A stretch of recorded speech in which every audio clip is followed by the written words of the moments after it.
भाई जो गुरु बचन पे डट गे, कट गे फंद 84 के। मैं अकेला यानी नबी मोहम्मद जी आगे गया, सीढ़ियां चढ़ी, तब पर्दे के पीछे से आवाज आई कि 50 नमाज प्रतिदिन करो तथा अपने अनुयायी से करवाओ, रोजा रखो यानी व्रत करो, अजान यानी बंग लगाओ, जाओ। मैं वापस आ गया। अब ये आदेश लेके हजरत मोहम्मद जी वापस आ गए। जिस स्थान पर सब नबियों की मंडली बैठी थी, मुझे देखकर मूसा जी आए। देखो तुम्हारे हजरत मूसा जी भी मिले हजरत मोहम्मद को, अपनी जीवनी में साफ साफ लिख रहे हैं। हजरत मूसा जी भी आए। अरे मूसा जी कब अपनी कब्र फोड़ के चले गए भाई? कयामत का दिन तो आया नहीं मुसलमानों। सवाल करो। जीवनी हजरत मोहम्मद को पढ़ के अपने मुल्ला मौलवियों से, जो तुम्हारे को शैतान के मुंह में ठोक रहे हैं उल्टी साधना करवा के, सवाल करो अपने मुल्ला मौलवियों से कि ये नबियों की जमात कौन से दिन पहुंच गई ऊपर? अभी तो कयामत का दिन आया ही नहीं। और अगर ये मुल्ला मौलवी तुम्हें भ्रमित करें कि नबी कभी भी जा सकता है, नबी कभी भी आ सकता है, नबियों के ऊपर कोई रोक टोक नहीं है, तो ठीक है भैया, चलो तुम्हारी बात बड़ी कर देते हैं कि नबियों के ऊपर कोई रोक टोक नहीं है। लेकिन वो हजरत आदम की वो बुरी संतानें, वो तो नबी नहीं थे, जो नरक में पड़े हुए थे, जहन्नुम में पड़े हुए थे। बाईं तरफ हजरत आदम उनको देख देख के रो रहा था कि इन नालायकों ने भक्ति क्यों नहीं करी, मेरी बातें क्यों नहीं मानी, ये नरक में कष्ट भोग रहे हैं। तो हजरत आदम की जो बुरी संतानें थी, जो नरक में दुख भोग रही थी, कष्ट भोग रही थी, अरे वो तो नबी नहीं थे, फिर वो कैसे पहुंच गए नरक में, जहन्नुम में? तो ये मुल्ला मौलवियों का पाखंड अब नहीं चलेगा। परमात्मा धरती पे आ गया, अल्लाह कबीर संत रामपाल जी के रूप में, सारे पत्ते खोल के रख दिए। अब जिसने अपना आत्म कल्याण कराना होगा वो तो भैया उनके सत्संग सुन के उनकी शरण में आ जाएगा। और बाकी जिसने शैतान का भोजन ही बनना है, गधा कुत्ता शुअर बन के घूमना है, वो भैया करते रहो अपनी साधना। मैं वापस आ गया। जिस स्थान पर सब नबी मंडली बैठी थी, मुझे देखकर मूसा जी आए और पूछा कि अल्लाह ने क्या हुक्म फरमाया। मैंने हजरत मोहम्मद जी ने बताया कि मुझे तथा मेरी कौम को 50 समय नमाज करने का आदेश दिया है, तथा रोजा यानी व्रत तथा अजान यानी बंग लगाने को भी कहा है। तब मूसा जी ने कहा कि प्रतिदिन 50 वक्त नमाज कौम नहीं कर पाएगी, कि भैया दिन में 50 बार कौन नमाज करेगा? फिर खाएंगे क्या, कमाएंगे क्या, काम धंधा क्या करेंगे? वापस जाओ, थोड़ी बहुत कम करवा के लेके आओ, कुछ कम करवाओ, वापस जाओ, अर्ज करो। करते कराते अंत में 5 वक्त नमाज का हुक्म मिला कि भैया दिन में 5 बार तो करनी पड़ेगी। रोजा तथा अजान भी करना फरमाया, जो वर्तमान में किया जा रहा है। नबी मोहम्मद जी ने फिर बताया कि फिर जन्नत के नज़ारे दिखाने के लिए मुझे जिब्राइल फरिश्ता जन्नत में कई स्थानों पर ले गया, यानी स्वर्ग में घुमाने के लिए लेके गया। वहां की शोभा अनोखी है, यानी इस पृथ्वी लोक से वहां ज्यादा सुख है। अनेकों नेक आत्माएं वहां निवास करती हैं।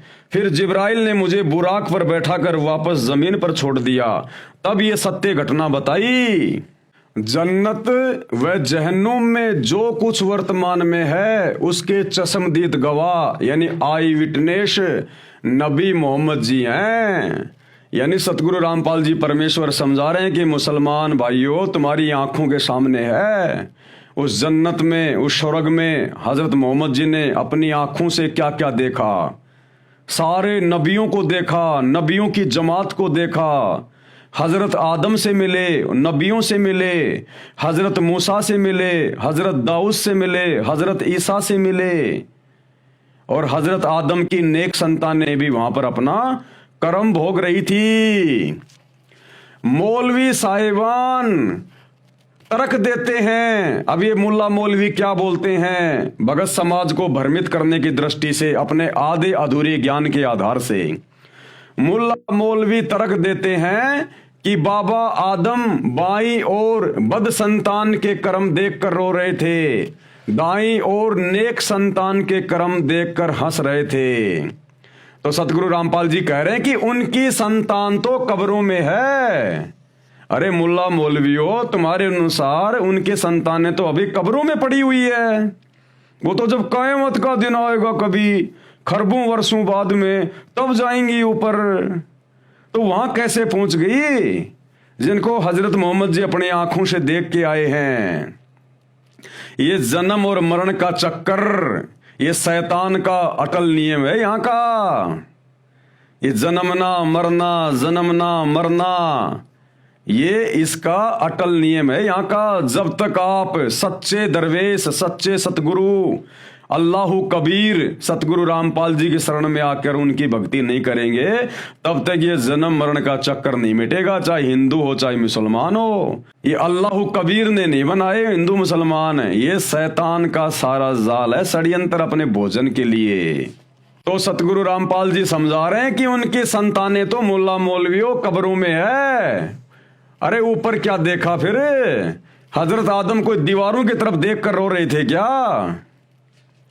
लेखक का वितरक यह है, लेखक यानी अल्लाहु कबीर सतगुरु रामपाल जी ये समझाना चाहते हैं कि आपके नियम के अनुसार तो हजरत आदम जी से हजरत ईसा जी तक को भी कब्रों में रहना चाहिए था। जो नबी मोहम्मद जी ने ऊपर जन्नत में देखे और बातें भी की, उनको नमाज भी पढ़ाई। आदम जी क्या अच्छे बुरे कर्म दीवारों पर देखकर हंस और रो रहे थे? अरे हजरत आदम जी जो बाईं ओर देखकर रो रहे थे, दाईं ओर देखकर हंस रहे थे, वो दीवारों को देख के रो और हंस रहे थे क्या? वहां उनकी अच्छी और बुरी संतानें तो पड़ी हुई थी। तो बुरी और अच्छी संतानें कैसे कब्रों से निकल के चली गई कयामत से पहले? ये तुम्हारी अपनी मनमानी थ्योरी है, तुम्हारे अपने धर्मशास्त्र। तो मुल्ला मौलवियों की गलत थ्योरी को कैंसिल कर रहे हैं, कैंसिल। आदम जी क्या अच्छे बुरे कर्म दीवारों पर देखकर हंस और रो रहे थे? उनके दाईं ओर स्वर्ग था तथा बाईं ओर नरक था। उनके संतान भी जहन्नुम तथा जन्नत में थी, नरक और स्वर्ग में। अन्य प्रमाण और सबूत दे रहे हैं सतगुरु रामपाल जी। आसमान की यात्रा के बाद हजरत मोहम्मद से उसके चाचा ने पूछा कि तेरा दादा भी देखा?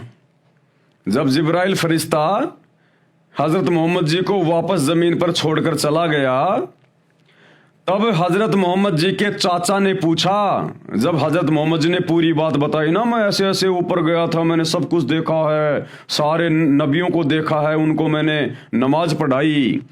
तो बाकी मुसलमान समाज तो उनका मजाक उड़ाया करता था, उस समय उनका विरोध किया करता था कि तू ही है एकमात्र जो तेरे को ऊपर लेके गए, तेरे को सब कुछ दिखाया, तू डींग मार रहा है, पाखंड कर रहा है, झूठ बोल रहा है।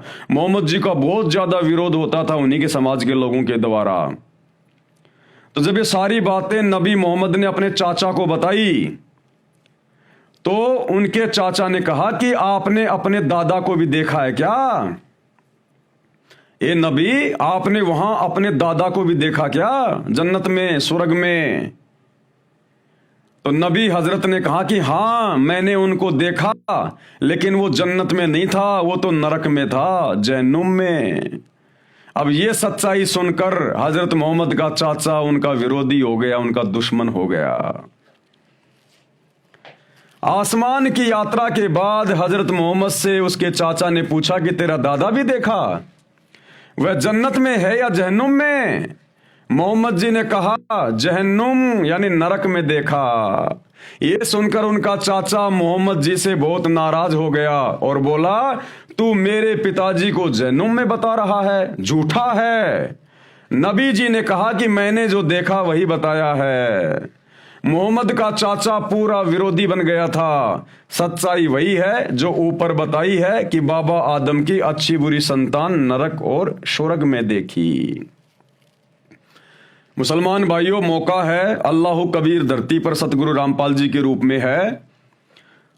तो मुसलमान धर्म के भाई बहनों को इन स्वार्थी मुल्ला मौलवियों ने अपने स्वार्थ के लिए और अपने धर्म की इन पुस्तकों को अच्छे से ना समझ पाने के कारण तुम सब लोगों को अज्ञान में बैठा रखा है, अंधकार में। अपनी आत्मा का कल्याण करवा लो। कल को यदि ये शरीर छूट गए ना, जो परमात्मा ने केवल सच्ची इबादत के लिए दिया है, ये मुल्ला मौलवी तुम्हारे कोई काम नहीं आएंगे। ये शैतान भून भून के खाएगा तपतशिला पे, और फिर ये नरक में ठोकेगा, जैसे हजरत मोहम्मद जी का दादा नरक में पड़ा हुआ था। बाबा आदम की बुरी संतानें नरक में पड़ी हुई थी। ये नरक में ठोकेगा और फिर 84 लाख योनियों में गधा, कुत्ता, सुअर, बकरा, मुर्गा बनाएगा। जो तुमने मांस मिट्टी खाई है, उतने जानवर तुमको बनने पड़ेंगे, अपने गले कटवाने पड़ेंगे।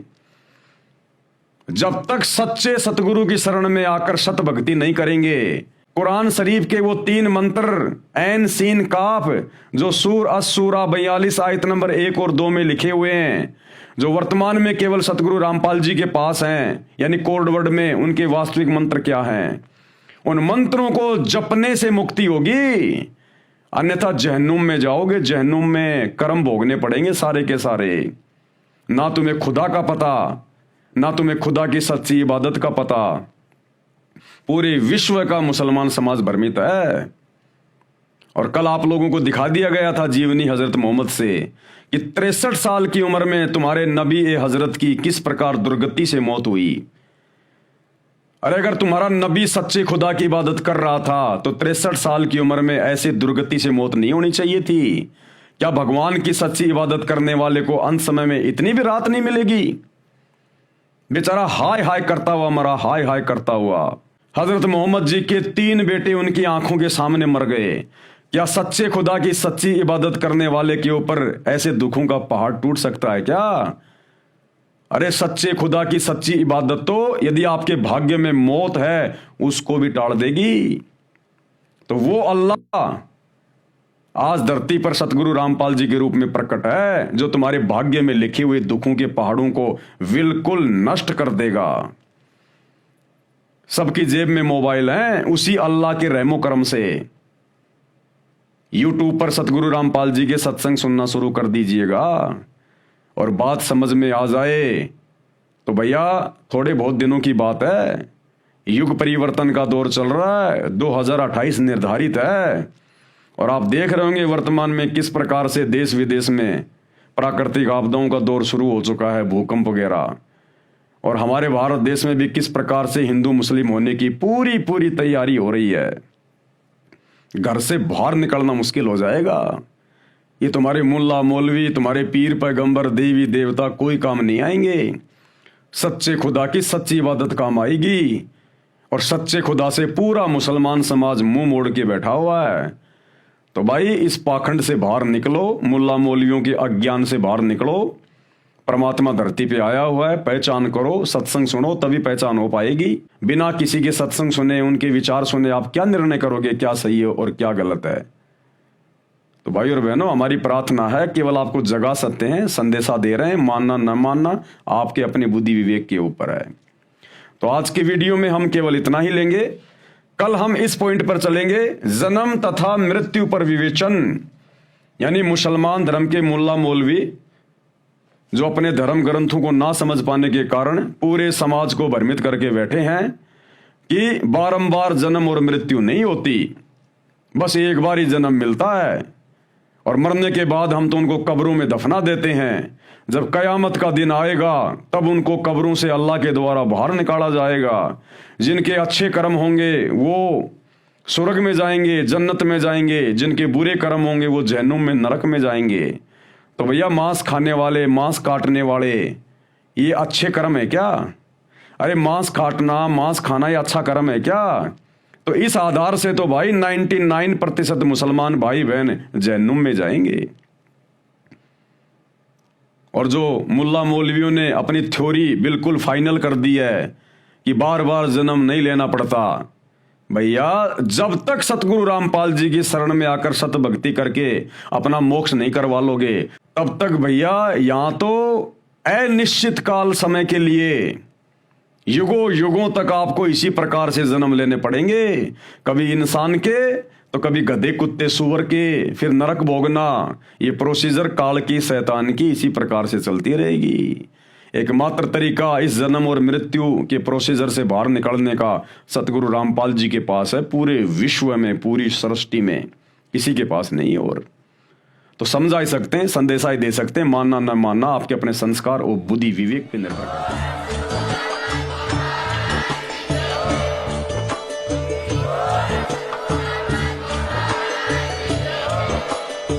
भाई जो गुरु बचन पे डट गे, कट गे फंद 84 के, कट गे फंद 84 के, कट गे फंद 84 के।